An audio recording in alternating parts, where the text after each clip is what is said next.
మీరు ఎప్పుడైనా పచ్చి మామిడికాయతో రసం తిన్నారా? ఫస్ట్ అయితే నాకు కూడా తెలీదు, కానీ ఇన్స్టాలో రీల్స్ చూస్తూ ఉంటే ఒకసారి ఇలా చూసి ట్రై చేశాను. చాలా బాగా అనిపించింది. చింతపండు ఇవి వాడకుండా ఇలా వాడితే బాగుంటుంది కదా అనిపించింది. ఈ రసం చేయడం చాలా ఈజీ తెలుసా? పచ్చి మామిడికాయ పైన తొక్కు తీసేసుకొని చిన్న ముక్కలుగా కట్ చేసుకొని ఉడికించుకోవాలండి. ఫస్ట్ కొద్దిగా వాటర్ వేసేసి ఉడికించుకున్న తర్వాత ఈ పచ్చి మామిడికాయ అంతా బాగా మెత్తగా మ్యాష్ చేసుకోవాలి.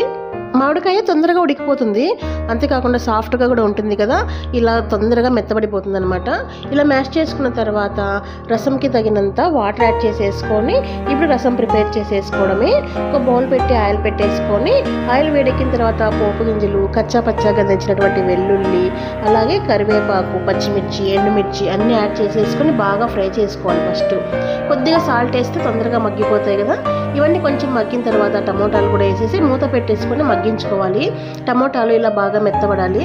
మెత్తబడిన తర్వాత ఇప్పుడు మనం ముందుగా రసం కలిపి పెట్టుకున్నాం కదా మ్యాంగోది, అది వేసేసి అందులోకి పసుపు, టేస్ట్ తగినంత సాల్ట్, అలాగే చిన్న బెల్లం ముక్క యాడ్ చేసేసుకొని ఒక్క 2 నిమిషాలు మరిగించుకున్నారనుకోండి, టేస్టీగా ఉండేటువంటి మామిడికాయ రసం రెడీ అయిపోతుంది. చివరిగా కొత్తిమీర వేసేసుకొని దింపేసుకుంటే రెడీ. మీకు కూడా నచ్చింది కదా చింతపండు ఇలా వాడకుండా మామిడికాయతో చేస్తే మరి ఎంత బాగుంటుంది, హెల్త్ కూడా మంచిది కదా.